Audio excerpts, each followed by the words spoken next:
and welcome to another episode of Unstoppable Overcomers. I'm your host, Dorothy Odell.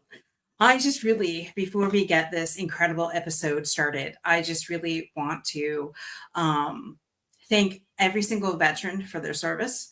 Today is Veterans Day in the United States, so that's why we decided to mess a little bit with our schedule and definitely honor some veterans tonight, as well as here in Canada.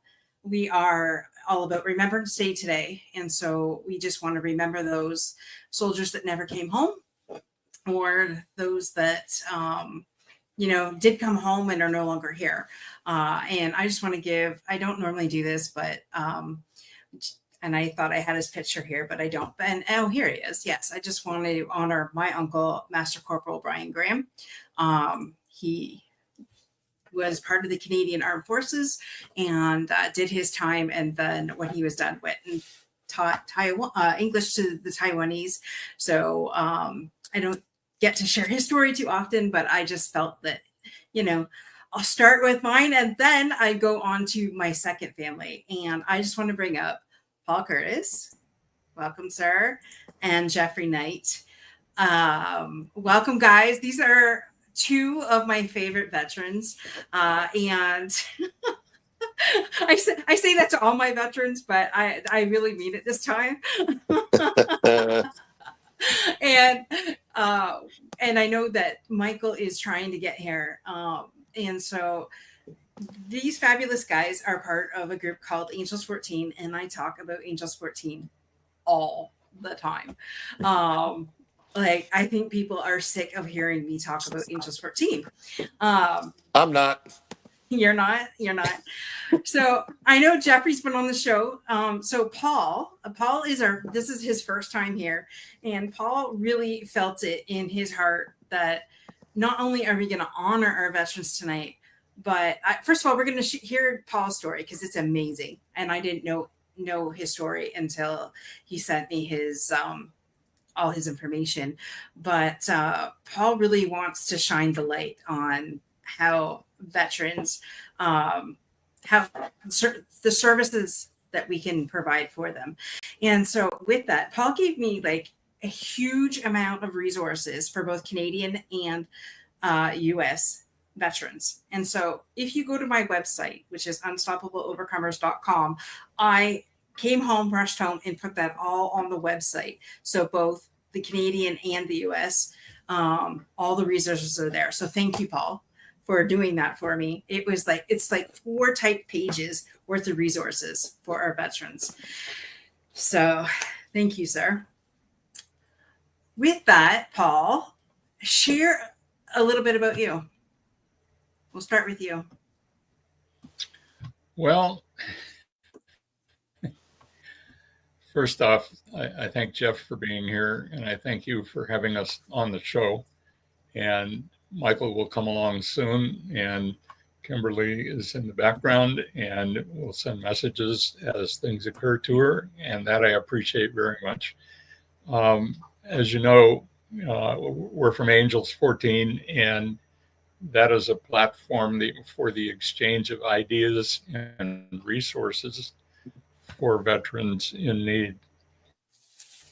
And even when there's no veterans there that are in need, we have topical discussions on a variety of things. And Jeff is the leader of that operation. And so I appreciate him being here today.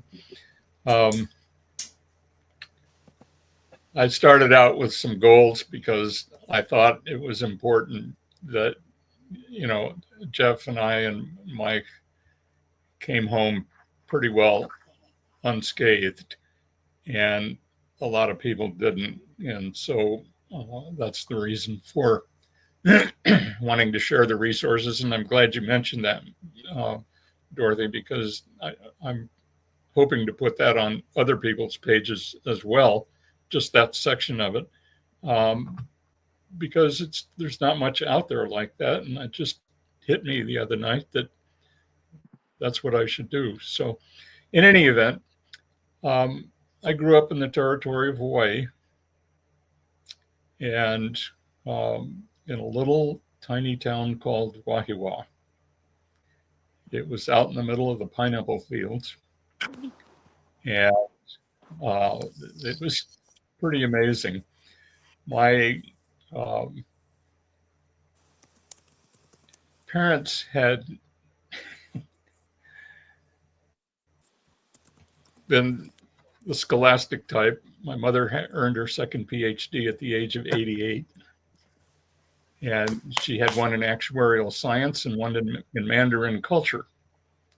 And she did it because she could. And it's the only motivation I have for doing the same thing in organizational leadership at the University of Florida, because I want to be able to walk off that stage and say, look, Mom, me too. It's not like I need a job or anything, but in any event, a friend of mine called me one day and he asked me if I wanted to go for a ride into Honolulu. And I said, yeah, I'm not doing anything. So sure. So I get in the car when he shows up and we leave, and we're driving down toward Honolulu, and there were no freeways of any kind. It was mostly 2-lane roads in the whole island. And I said, by the way, Billy, where are we going? And he said, oh, we're going down towards Pearl Harbor. You'll see.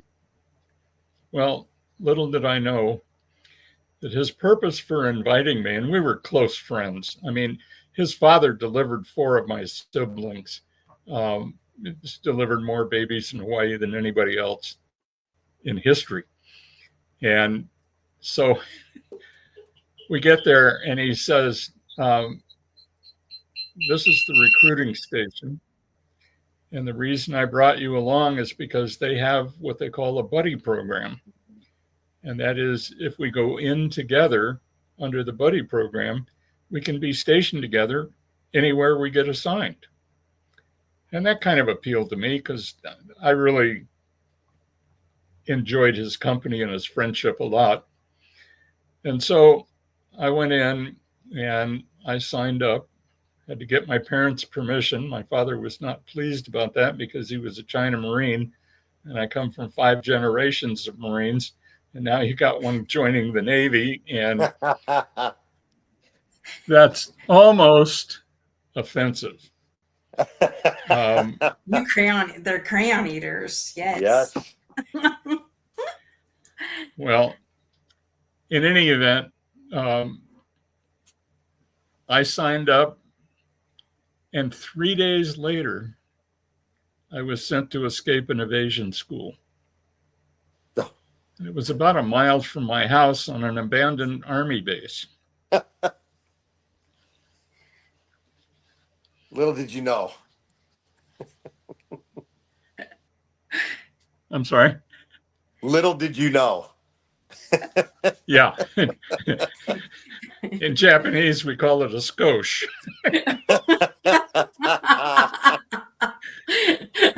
Anyway, I went up there and they gave me a compass and a knife and told me not to get caught.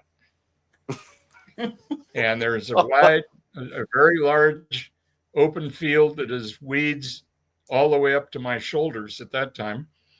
And so I thought, okay, I knew where the hole in the fence was. And so I wandered over there, and the weeds were so high you couldn't see the hole unless you knew where it was. And so I crawled through it and walked home. And I was sitting there having lunch like when my dad showed up. And he didn't enjoy my sense of humor. I said, listen, they gave me a knife and a compass and told me not to get caught. And I'm pretty sure they don't know where I live. And then he says, son, you're AWOL. Oh. A very different response. And he said, you finish up your sandwich and you're going to walk back there because I'm not even going to drive you. Which is just as well because he didn't know about the hole in the fence either. So,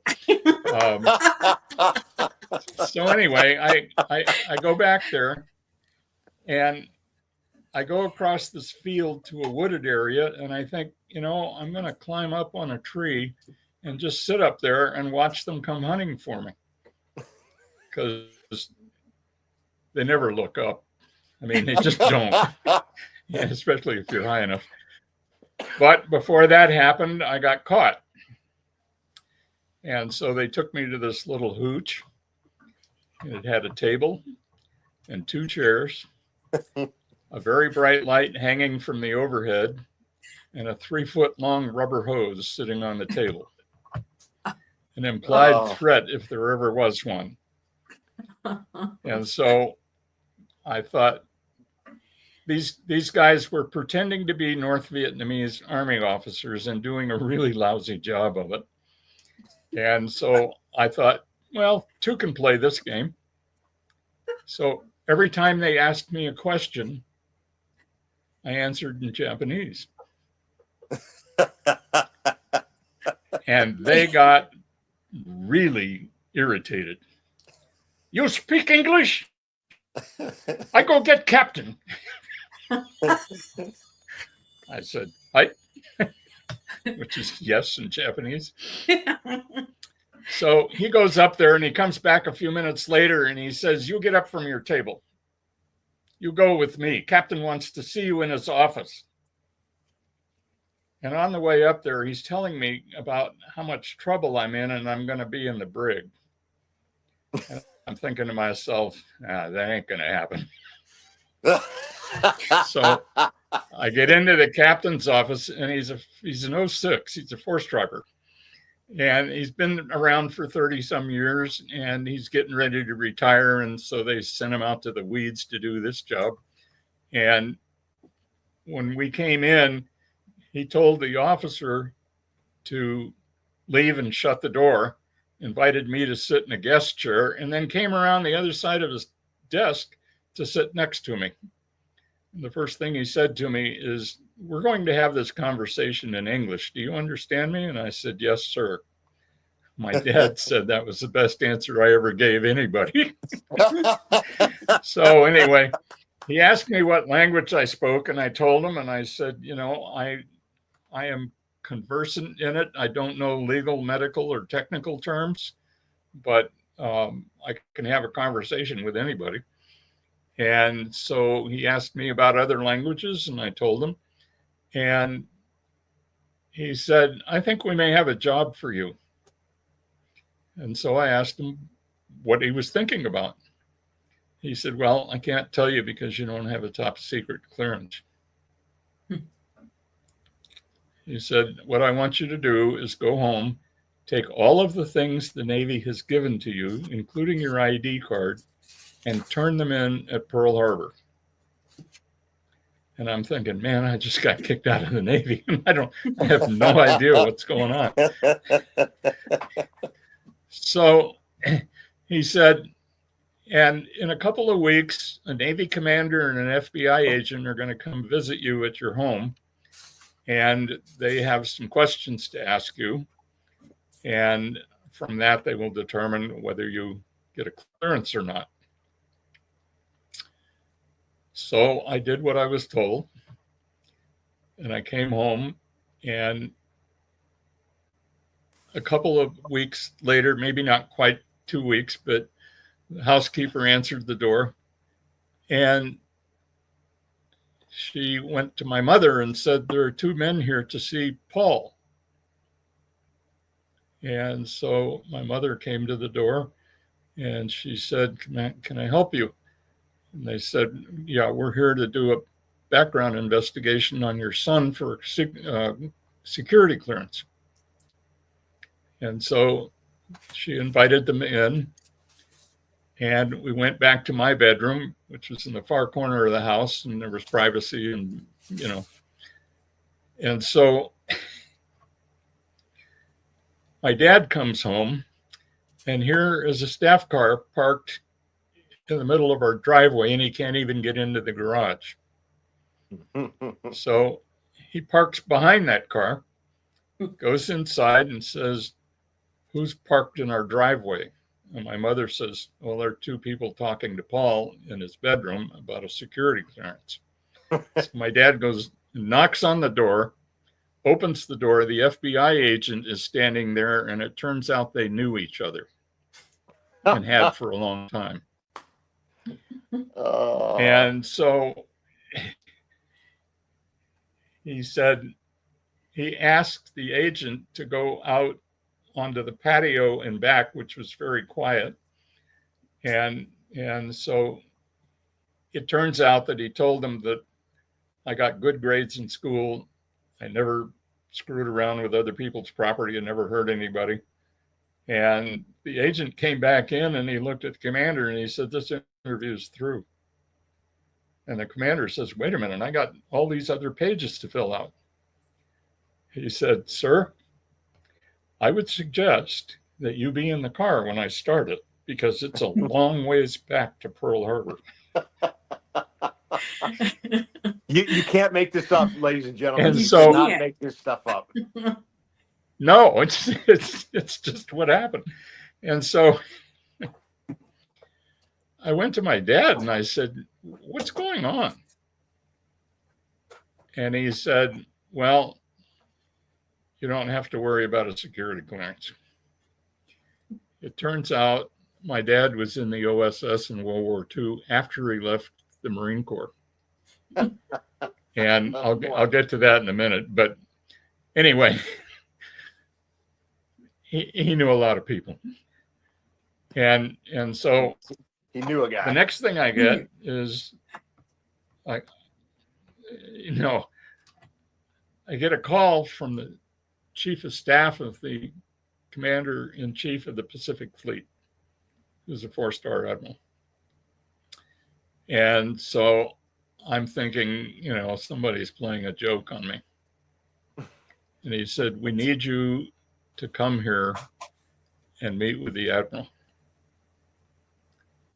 I said, all right, when would you like me to be there? And he told me, and so I went.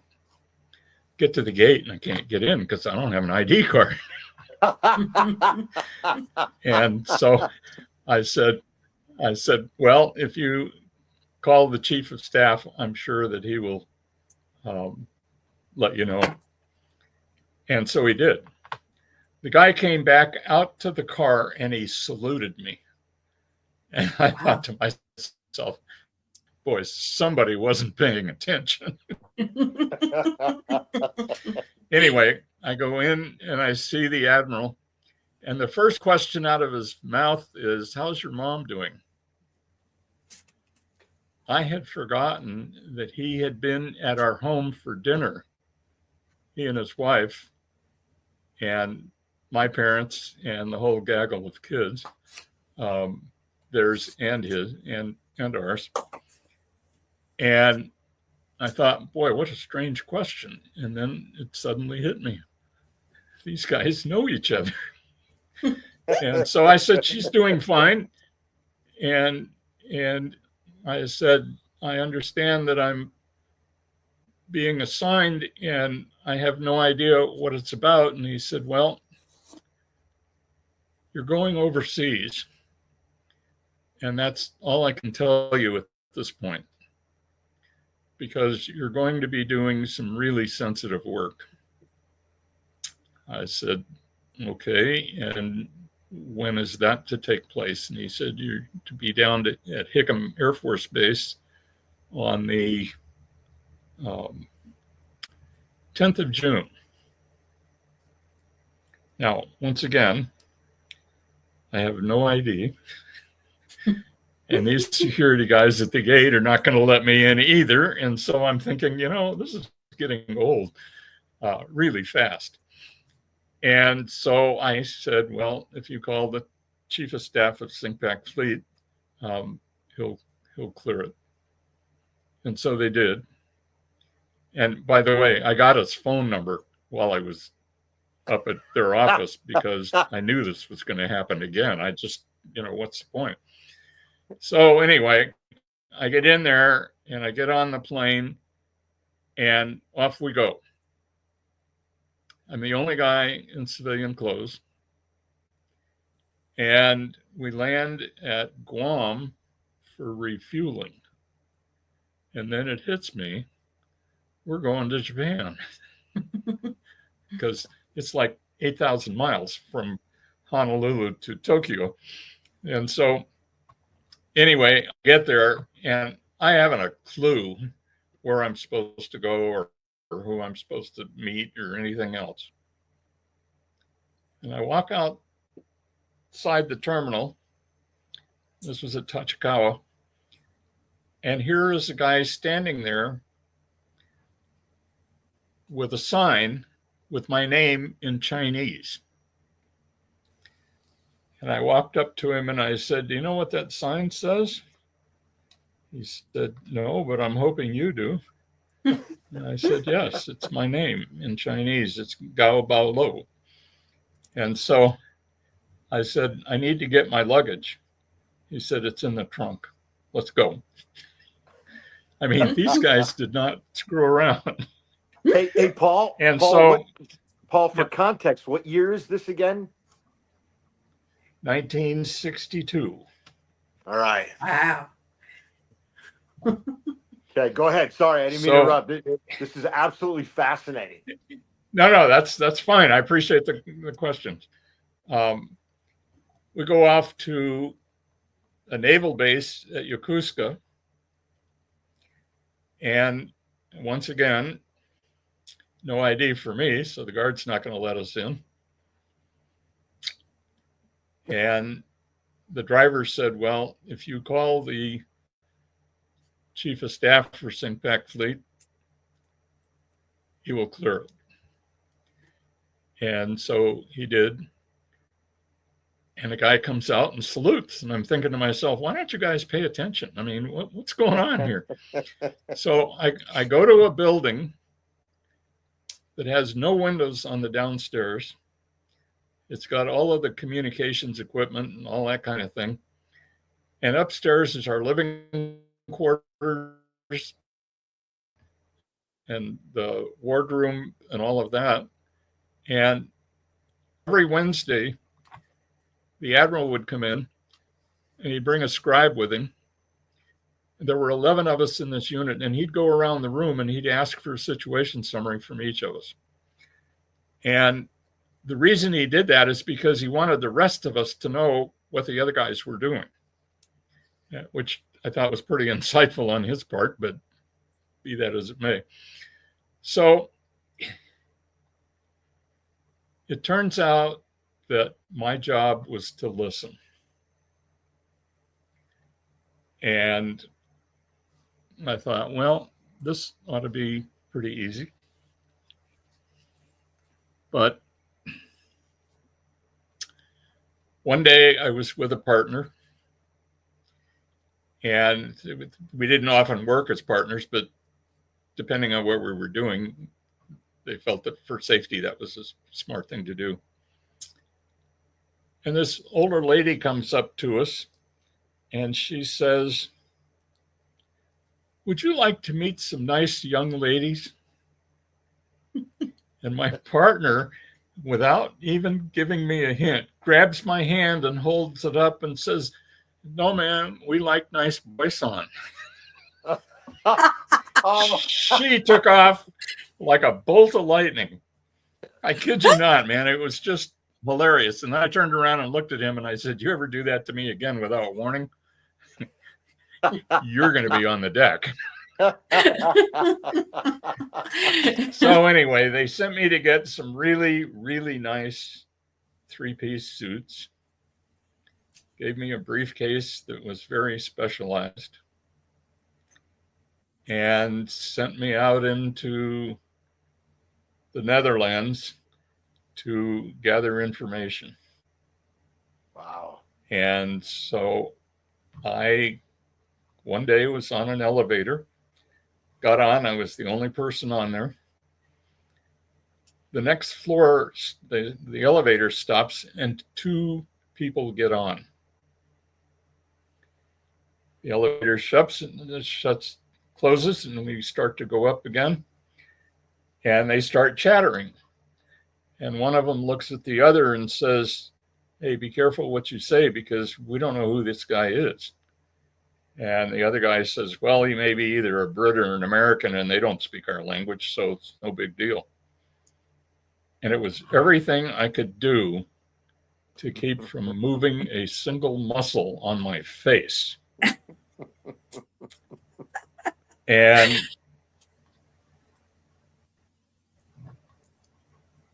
I couldn't even smile at them. As they got off the elevator, the temptation to reach through the door and hold it open and say to them in their own language, don't worry, I'll keep your secrets, and then let the door shut and go. But wasn't allowed to do stuff like that, so I didn't. Wow. There were lots and lots of those kinds of stories. Most of them humorous, but I wound up going to 31 countries, and I actually had a Russian KGB officer ask me how I managed to be able to speak Russian without an accent. And I looked at him and I just couldn't resist. I said, because I went to the same school you did in Russian. And he says, oh. and he knew, you know, I'd been to, my parents insisted that we learn foreign languages competently, and insisted that we learn how to play a musical instrument competently. Now, understand that I was a teenager at that time. I decided that I was going to learn the drums. And I figured out that the louder I played, the shorter my practice was, and then I could go outside and play ball with my buddies. And so my dad did not approve of that. In any event,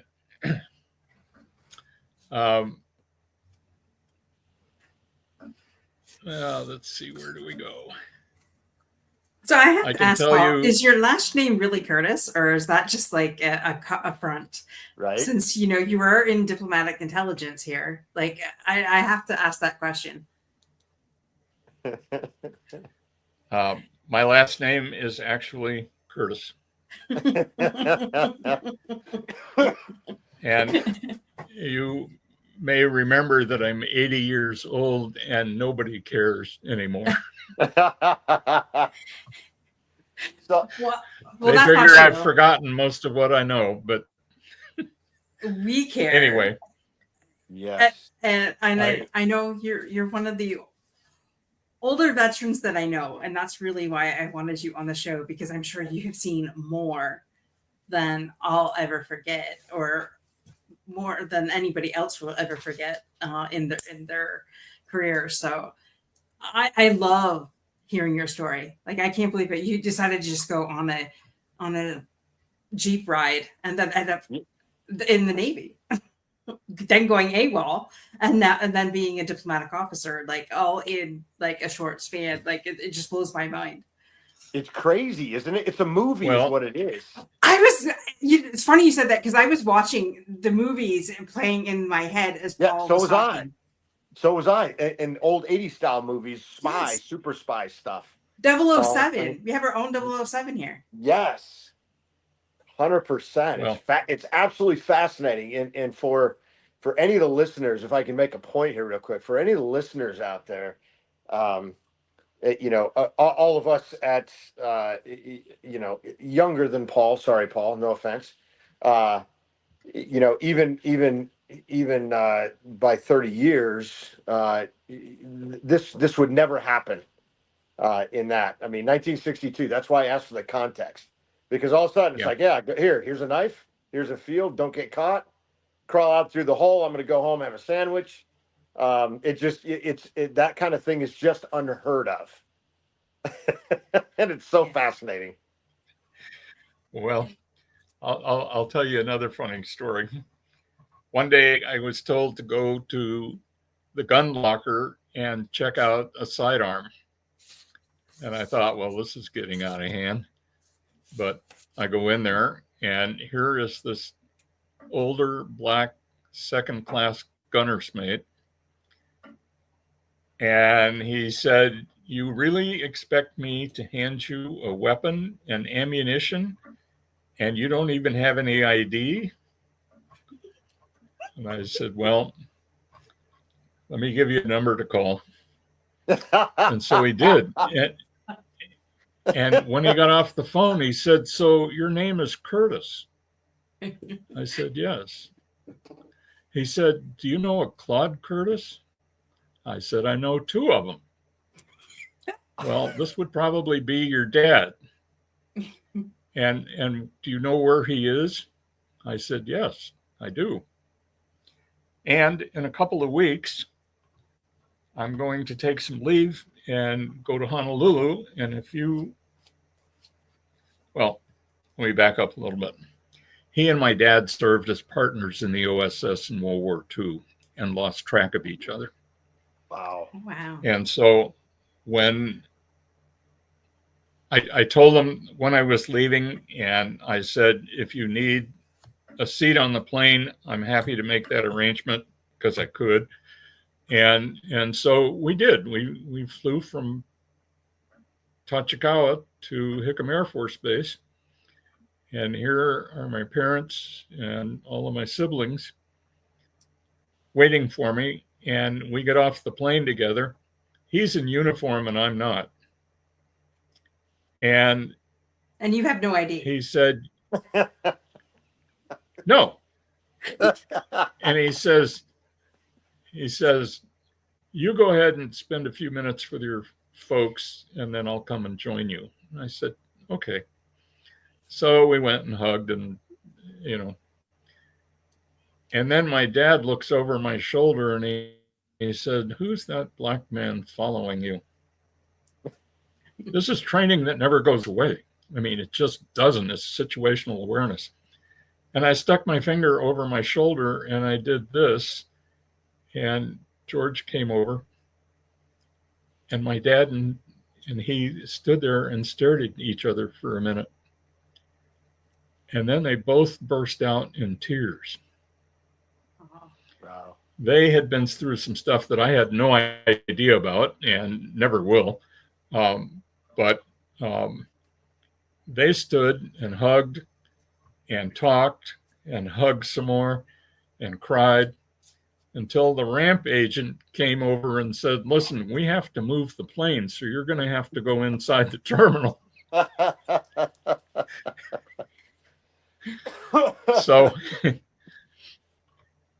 George came and stayed with us in our home for almost a week.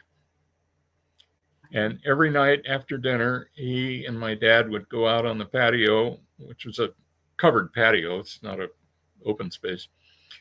And they'd sit and they'd talk for hours. And we'd all gone to bed. I mean, we were just,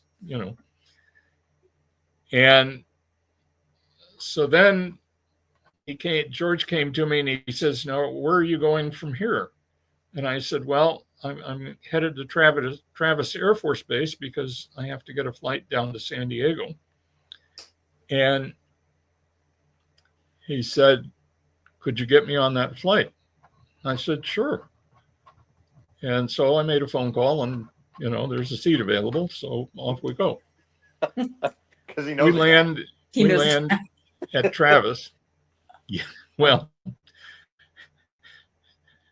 we land at Travis and we go out off the plane, and here's a guy standing there with a sign that has my name in Chinese again. And so I said, "Come with me." And we walk over to the car. Now, this guy that's driving is a black man. And I tell you that to give you context for what's about to happen. George says, I want to take you to my house to meet my mother. And so I said, okay, just tell the driver where you want to go. And that's what we'll do.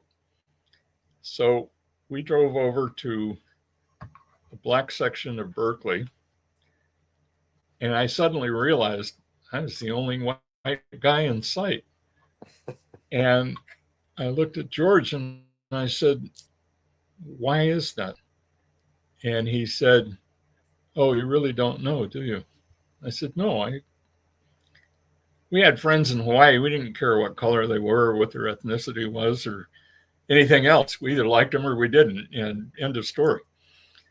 And so he said, well, after dinner, we're going to go out and sit on the rocking chairs in the front porch, and I'm going to explain to you how the world works. And so I said, okay. And he did. And I was just blown away by it. I had never experienced racial prejudice. And, we had next door neighbors that were black. And we lived in a pretty Tony area, but he was a commander, he was a captain, and she was a commander. And I would watch him open the door for her to get into the car to leave. And I just thought, that's a real class act. And my mother would take them dinner when they came home late at night because they were too tired. They were both surgeons, by the way, at Tripler. And she would take them dinner at night because they were too tired to cook and they're just going to go to bed on an empty stomach and have to get up early in the morning. Because it's a drive from where we live to Tripler Army Hospital. But anyway, when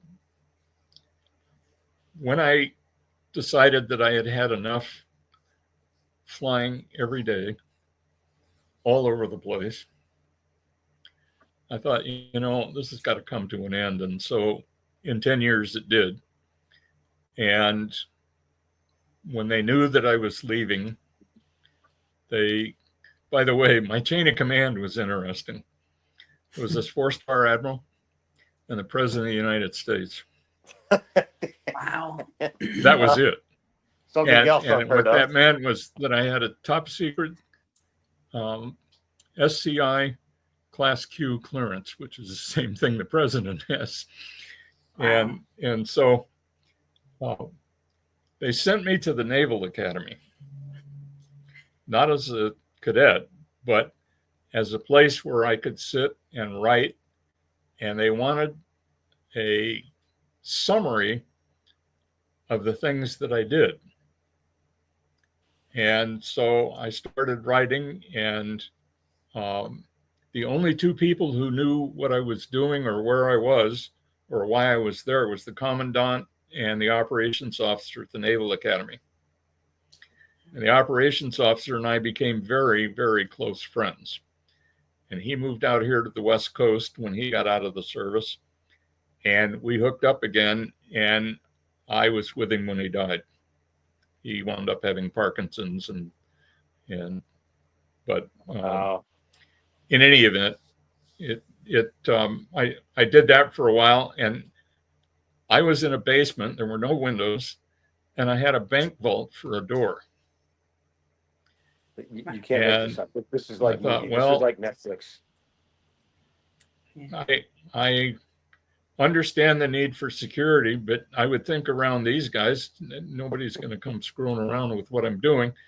But I had to put that, what I was writing, in a safe when I left at night. Wow. And so anyway, I got through with that. And then I was sent out to the Navy and Marine Corps Reserve Training Center at Dodger Stadium because I wanted to go back to school. And I went to Cal State LA, which was not far from there. And once again, I'm in a room that has a bank vault for a door. And now I'm assessing pictures, images. And I thought, I don't know what they expect me to do with this, but I had all of these photographs, I mean, literally prints, laid out on the table, and I'm looking at them. And I suddenly realized that the North Koreans are reinforcing the bridge. And I'm thinking about that, and I'm wondering why. And so I called a friend of mine who was also in the same boat that I was in. And he was in Los Angeles. And so I had him come over, and I said, I need you to study these and tell me what you think. I said, I have a theory, but you know North Korea better than I do. And so he looked at it and he says, he knows North Korea.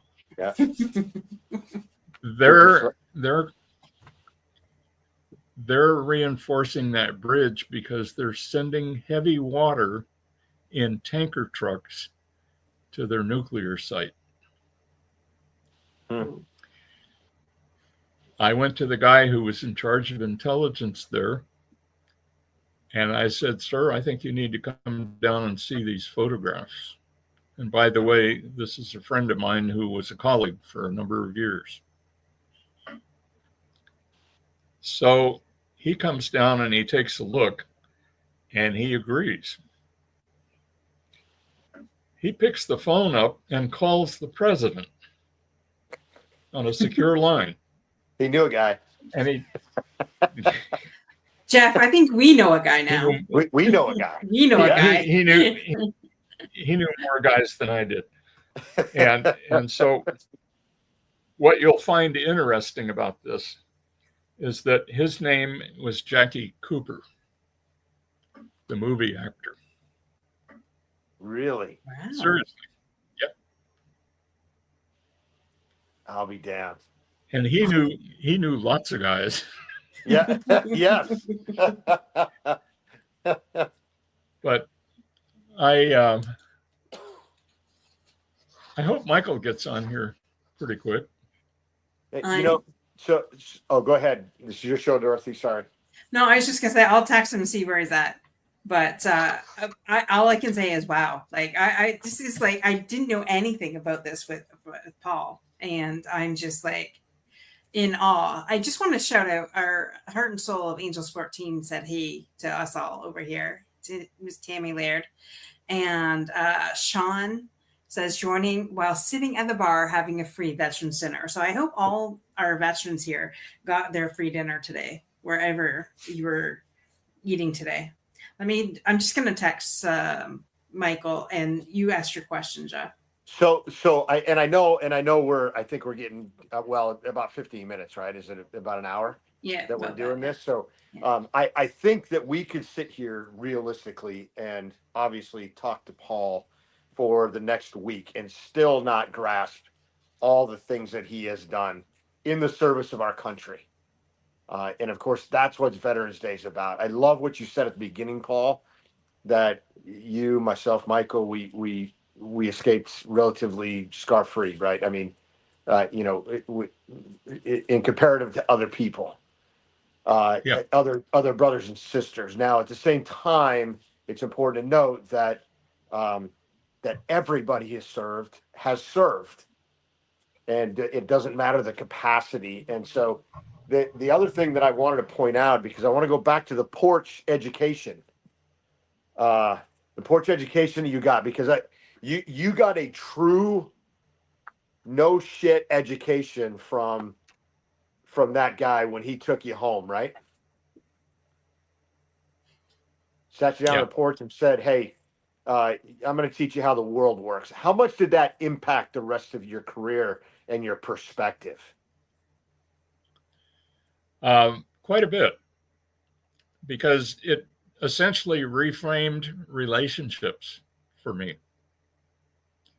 And he had a hard time understanding at first why I didn't care what color he was or where he came from or what his accent was, or any of the rest of that nonsense.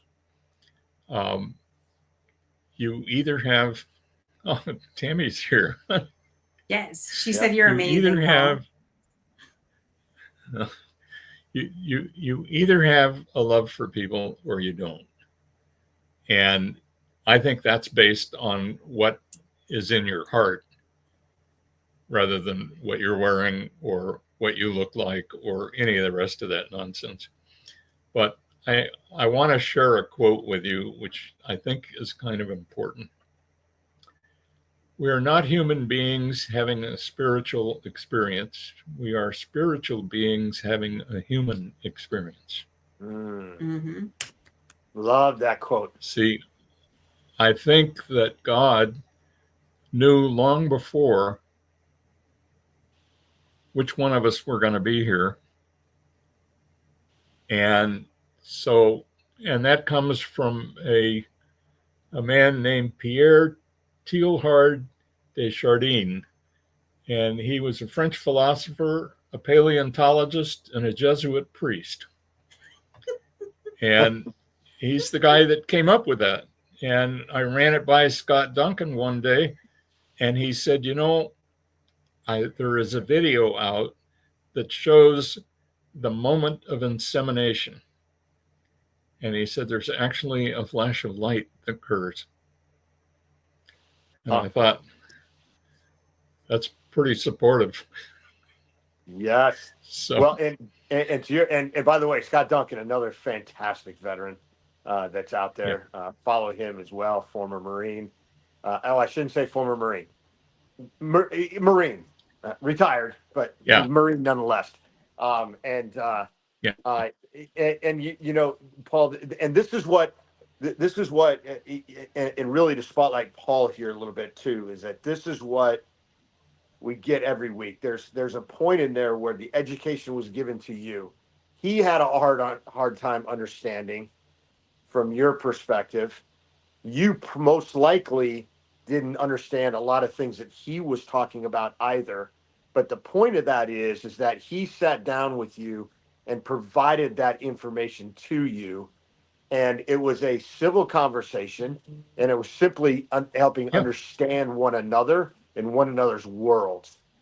And what's so beautiful about you, Paul, is that you are so willing to give that same type of education to us out there, veteran or not, and the wisdom that we get from you, because the experience that you lived is not what most people lived. And what Dorothy and I were talking about is flashing back. That's what it is. It's like a TV show that somebody's flashing back in time, right? And then the actors are acting out what happened. And that's just completely in my brain when I hear about these things, because I would certainly, I mean, personally, I wouldn't necessarily just go somewhere and go ahead and get on a plane without a little bit of understanding, and that, oh, okay. Now understand there's, you know, it's within inside the Navy, but then it's that, you know, there are people that do it. So I love the fact of, by the way, appreciate your service, Paul. Truly do. You know, I read your bio that came out with the when the show was advertised. I've known you for 3 years, and I didn't know all that stuff. And so it's in all reality, and tell me to shut up, Dorothy, if I'm talking too much. It's really an honor to be able to listen to these stories and to see where people come from, because that's the true way that we build relationships, that we have relationships. It's the way that we get through the suck together. So it really, it's a personal thanks from me to you, Paul. Truly appreciate it. Thank you, Jeff. And of course, we can't. Go ahead, Paul. I make it a point to try to learn from everybody. In some cases, it's how to do it. In other cases, it's how not to do it and why not. But, you know, I think the key is really being a good listener. And it's been said many times that when we're dealing with vets who are having difficulty, whatever the reason.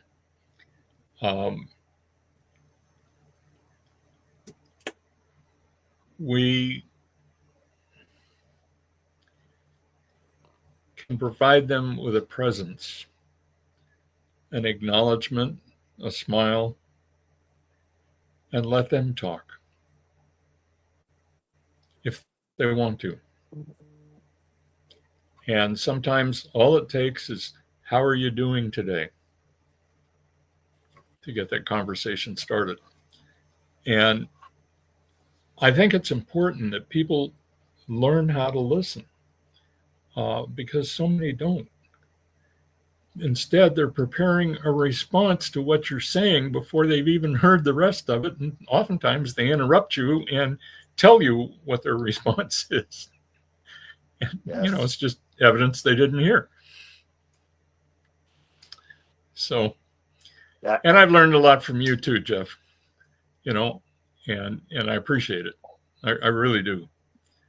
And, I've watched you in the leadership position, navigating the waters, and it hasn't always been fun, but it usually is.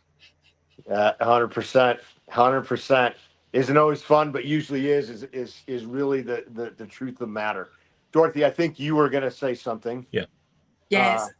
I just want to say, we are here to hear Paul's story, but I also want to give kudos to you too, Jeff, a lieutenant colonel from the Army, sir. And as if you guys are just tuning in and you didn't hear Paul's story, go back and listen to it, and you'll hear the subtle, digs. I call them digs, but they're not digs. Like, if you know anything about veterans, you know that each part of the military has something to say about the other ones.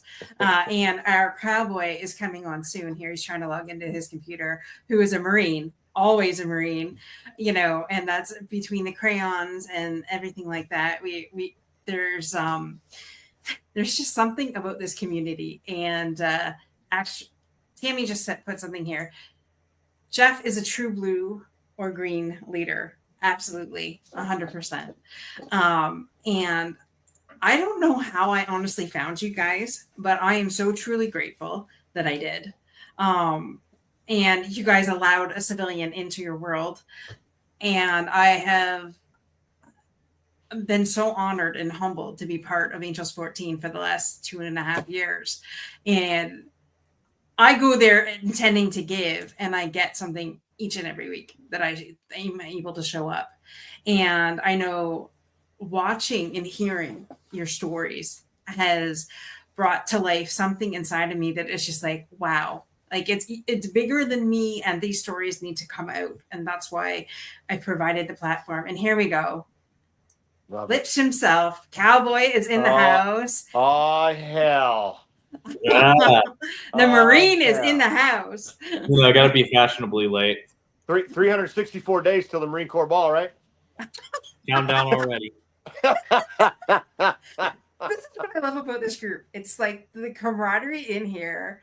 We need to bottle this and bring it to the world, because I swear it doesn't matter where you're at. You could be in your darkest moment on an Angels 14 call, and by the time that we're done that call, you're in a better place.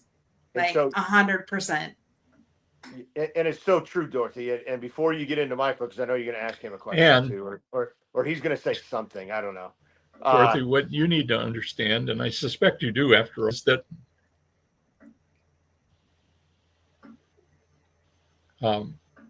it doesn't matter whether you were a veteran or a first responder. You've experienced horrible trauma. Mm-hmm. And because it's in different circumstances, doesn't change the fact that it's trauma, and there is healing available for it and resources and that kind of thing. And that's what really Angels 14 is about. It's not, well, you have to be this or you have to be that. Who cares? And so it's people that are willing to share, and people that are willing to listen and make suggestions and offer opportunities and resources. That's really all it is. I mean, we let Michael in. Even Michael, Good point. even Cowboy, right? Even the Marine. And even the Marine and a bunch of other Marines. For whatever reason, we got a lot of Marines. We do. A lot. And Brings me help too. you know, but to your point, Paul, you're right. Is that Dorothy, even though not a veteran, even though from the civilian allies, what we call them, still the trauma was there. The unstoppable overcomer, this is why I love this platform and the things that you're doing, Dorothy, because it really, in all reality, it takes all of us. So when I talk about the veteran community, it's not just the veterans. And the one thing that I, to my team that I work with every day, I put out today, I said, hey, if you're going to think of vet today, by all means, think of that, right? But please, if you have the chance, thank their family as well, because their family served right alongside them, just in a different capacity. And in all reality, in my opinion, my personal humble opinion is that, like for my wife had it much, much more difficult than I did to handle everything. Because when I went away, I went away. And she had the kids, she had the house, she had the bills, she had all that stuff. And so I want to make sure I get that in here too on this, is that, hey, it's not just about the veteran, it's about the veteran, the families and friends, and the allies. And you're never just a just. And you're never just a just. Yes. Woo! All right, Cowboy, you're dying to say something. How do I follow both of them? One of the things that I am concerned about is the rate of suicide among active duty and veteran personnel. Mm-hmm. It is through the roof. And the last thing that happens before somebody decides to swallow their muzzle is they lose all hope. And we're there to give them that hope back and show them a way to recover from that. And whether it involves addiction or any of the other issues, PTSD, there are wives of military personnel who experience really adverse conditions. Avoidable, but adverse nevertheless. And the stress level on them is way higher than it was on any of us. Because we knew what we were getting into and we knew the consequences, and end of story. And so, our goal was to get out safely and make sure all of our people got out safely. Yep. And so we all did that. But Michael, would you be willing to take a moment and share about your dog training and your second chance ranch? Yeah, first let me piggyback on the family and how the family serves too. I was an Army brat. My dad retired last year from the Army, so I grew up in that world. And I would say, yeah, the wives and the children.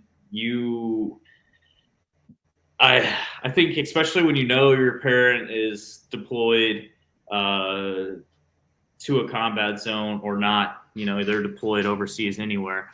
I think, like my dad, he did a good job trying to make it where, give us that peace of mind that, I remember him before he went to Kuwait showing me, see, I'm here. This is where stuff's going on, is over here. What he failed to mention is he spent most of his time in Iraq. But to keep me, as a young kid from worrying, he was like, hey, I'm down here. All the bad stuff's going on up there. But you still, you see all the things on the news, and even though your parents try not to let you see that, you see the news from time to time, and you see what's going on over there. And most of my friends, their parents are in the military, and some of their parents come back messed up or don't come back, so it's definitely a tough thing. And like you said, like when you're in the military, you raised your right hand, you took that oath, you knew what you're signing up for. Kids and spouses, I guess spouses kind of think they probably have an idea what they're signing up for. Kids are just kind of there, you know. You don't really have much of a say. So You do yeah, as you're told. yeah. You just In do it in my world, kids are to be seen and not heard, and you just did as you're told. pretty much. I don't know that I did a good job of doing what I was told, but you know, I was there. Not you, Michael. So with that, to any military spouses or kids out there, thank you for your service and sacrifice as well, along with our veterans and those out there, you know, still keeping up the good fight. Keep doing what you're doing. We love you and respect you, and we're praying for you. Back to Paul's question. What do you want to know, Paul? What do you want me to say? Devil So Dog what is K9, second chance? Yes. Tell us Uh, about those services. Yeah, so Second Chance, I've been doing that since 2019. That kind of came from my battle with darkness. Ultimately led me to meet Jeff and everybody else on this call right here. But I had my struggles with my demons and suicide and all that, and found my healing through nature. Used that to start helping other veterans and first responders struggling. We do camping retreats. I do coaching, specifically crisis intervention coaching, helping talk people down off that ledge, connecting them to the resources out there. Devil Dog Canine, that's something cool and new that we've been doing for about 4 months now. Got a service dog almost 2 years ago, which kind of led me to want to know more about dogs. Led me to get into dog training. Love it. Absolutely love it. Actually, reason I'm late is I just got back from Memphis. We were down there introducing Ben Owen from We Fight Monsters in Flanders Field to the dog that we're training for them to help them out on the streets. So we had a good time training the last couple days in some of the most dangerous streets in the country. And yeah, we had a great time down there, but I absolutely, love training the dogs. Pet dogs are fun, they pay the bills, but the working dogs is what I absolutely love. The protection dogs, service dogs, all that kind of stuff. So if anybody out there listening needs that, look up Devil Dog K9. Yeah. I mean, absolutely. And Cowboy, we know that you are going to treat them well. Always. So I just have to say one thing. So if there is a veteran out there or somebody who's in active duty or a first responder that is in a dark place right now, I have to say, when I first came across Angels 14 a couple years ago, one of the very first calls that I was on, there was a gentleman there. And at that time, if you didn't have to turn your camera on, wherever you were at, whatever your space you're at is where we meet you. And I remember Jeff and the later saying, hey, if you want to talk, we're here for you. And this particular gentleman would not come on camera, and he was in an extreme dark place. Extreme. Fast forward to 2 years later, and this guy is doing amazingly well. And I believe it's 100% of not only with the camaraderie that is in this group, but it's also like we check up on each other. If we know we're having a bad day, one of us is having a bad day, we check up on each other. This group has gotten me through some pretty dark times too in the last couple of years. And if you're on the fence and you know you need help, and you want that camaraderie and you want that connection, this is the place to be. Every Friday at noon Eastern Standard Time, we are on there. Those of us that can make it, you don't have to come every week, but it is a place to get fed emotionally, spiritually, and just connect with your brothers and sisters that knew what you were going through at one point. And we're just all there for you. So I just had to put that plug in, especially after what Michael just said. And so, I don't just connect with one of us. We'll get you the Zoom because it could possibly change in the future. But I actually last time when Jeff was on my other show, A Journey in Boots, I had said if we could get 1,000 people on a Angels 14 call, that I would fundraise to get the monies to be able to afford 1,000 people on one call. So my challenge is still there. I will do it. But we need to be there for each other.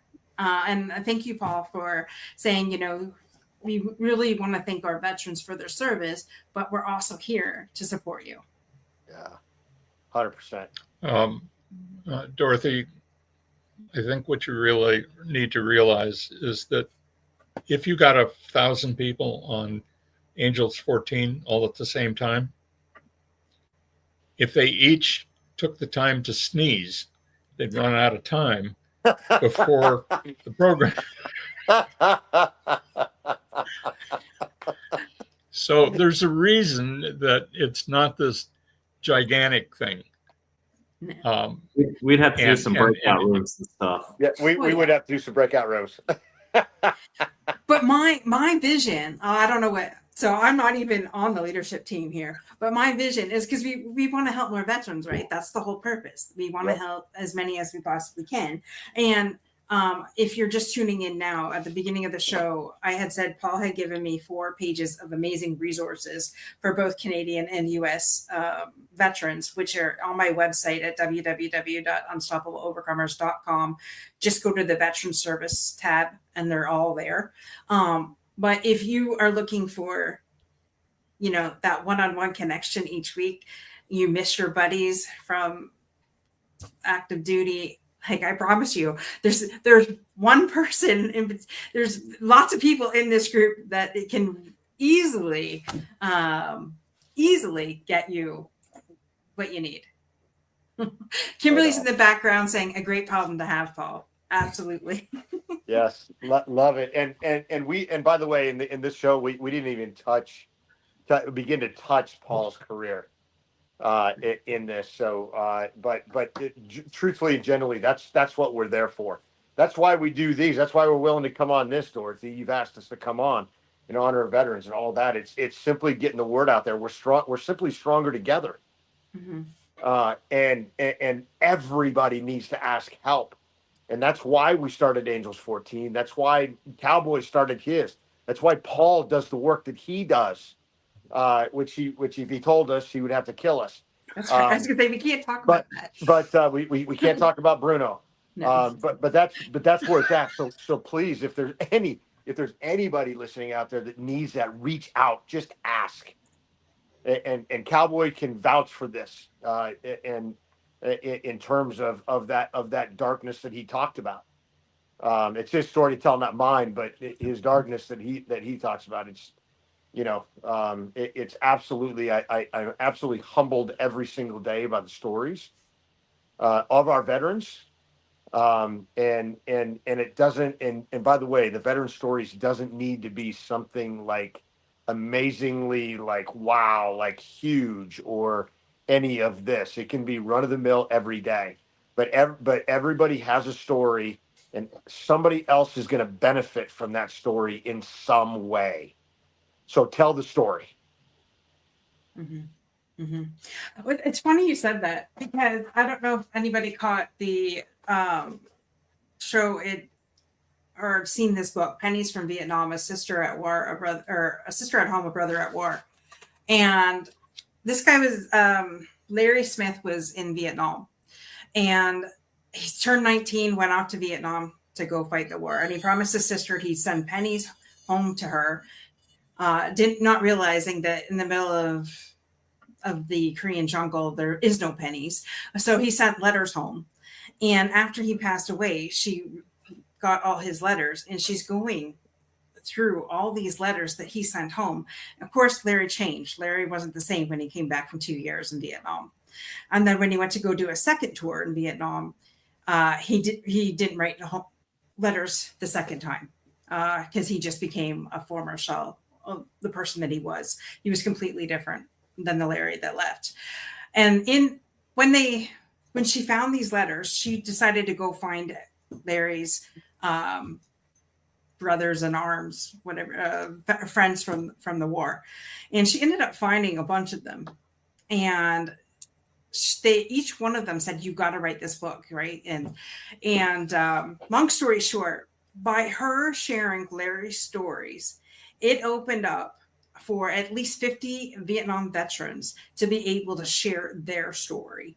They were a lot of Vietnam vets don't talk about what happened in Vietnam. Like Afghanistan, I've heard lots of stories, but I haven't heard too many about Vietnam. And so these guys were like tight-lipped, but by sharing Larry's story, several of them have come out and are now sharing their story and are letting go of all that survivor's guilt and things like that or even just seeing what they saw in the jungle, right? And things like that. So now by sharing Larry's story, there's more coming out. And so that just aired last Thursday. And I said to Tracy, the sister, I'm like, we need to make this a movie. Because you imagine, I get there's military movies out there, Saving Private Ryan and all that. But, what I think the real actualization, just being able to share that is huge. 100%. 100%. And then we have real life Angels 14 every week, which I'm sure we could turn into a movie. Half of that stuff can't go in a movie. That's behind closed doors. It's why we don't record it. Well, that's because you're not a good actor, Michael. I thought it was because I talk like a Marine. The point that Jeff made, though. He is a Marine.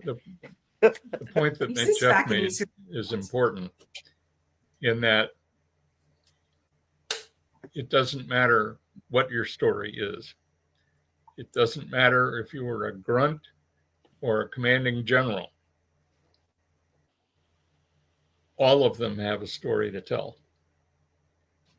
In a lot of cases, even in the higher ranks. It's not a pleasant story because they have lost so many people and they're walking around with survivor's guilt. Mm-hmm. Even if they aren't aware of it, that's what's going on, and it's painful. And so, it's not. I will say this: I have been blessed to do what I've been able to do. Had it not been for my parents and their insistence on learning the languages and learning a musical instrument and doing well in school, I went to the University of Kyoto for 2 years and studied mathematics and physics because I hated math in high school. I had a math teacher who was a very nice person, but not a very good teacher. And I was the only white guy in the class.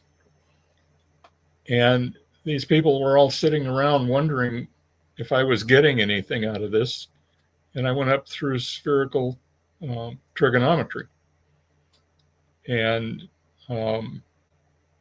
which unfortunately I've never used a day since, but I got there. Neither is Cowboy. And well, I'm sure he's been to school, and I'm sure he's learned some things, and even if it's how not to do it. Learned a lot of that. Love you, brother. The point is that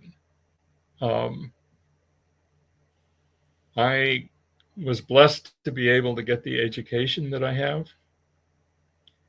and I have turned that into a calling, which is to recover runaways and non-custodial parental abductees and those kinds of things. And I don't charge for it. I don't have to charge for it. I don't need to put a burden on a family that's already in stress. Amazing. And so far I've managed to recover over 100 of them, well over 100, but I quit counting at 100. I just didn't care because it wasn't the number that was important. And right now I'm looking for somebody in Canada. And there may be some mental issues involved with that, but I'll keep looking until I find them. So, and I think we all have a calling. I'm sorry? Such giving, Paul. Wow, just awesome. Well, absolutely. And once again, it's because I've been blessed to receive. And so I have a responsibility to give. And I don't need to monetize it because I'm blessed in that area too. And so, and I'm not wealthy, but I have everything I need to be who I am, and all the rest I don't worry about. And the reason I don't worry is because if I could fix it, I wouldn't have to worry about it. So we know that there's no point in worrying. But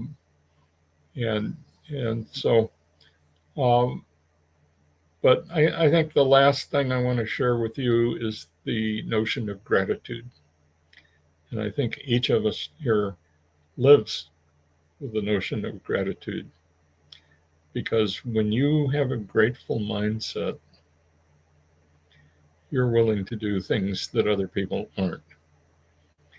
And it removes the discomfort and sometimes the hate and all of the rest of that, because there's no room for that when you're grateful for everything that you have and you're just focused on that. So in any event, I have truly enjoyed this. I'm glad that Michael got here, and I appreciate Jeff being here. And I especially appreciate you, Dorothy, for hosting this. And I look at the smile on your face and I know that something worked. For the record, I want to put this out there so everybody knows Paul threatened me if I didn't make it in time. So I drove really fast to make sure I got home in time to be here. He knows a few people. Yeah. And then we can't forget about Kimberly in the background. Yes. Kimberly, are you going to come on camera? Back there. Just have you up for a quick second. Reporting us. So Kimberly is our roving reporter, and normally she comes on and does the fundamentals, but we decided that the fundamentals section would take away from tonight's show, and we just wanted to truly honor our veterans for their service. And so she's just been in the background praying and everything for the show as we were, and praying for everybody as we were. And I think she must have stepped away from the camera, or she's on doing something anyway. So we want to thank her too. Yes, we want to thank her so much for being behind the scenes and praying for us all as this unfolds. And she put a note in the back. She's unable to come on live, right? No, not a problem. We did go past our time. I appreciate everybody staying the extra time. If you three could just stay on for 5 seconds after, or a couple minutes after I end this live stream, just to thank you. I'll be right back with you guys. But I just want to thank our guests for joining us tonight. Tammy, Sean, Nancy, and the rest of you that were too chicken to say hi.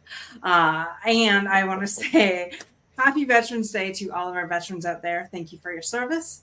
And I want to honor and remember all of the fallen heroes in Canada that never made it home. We want to thank them and their families for their service as well. And just to remember them on this day. And with that, come back next week.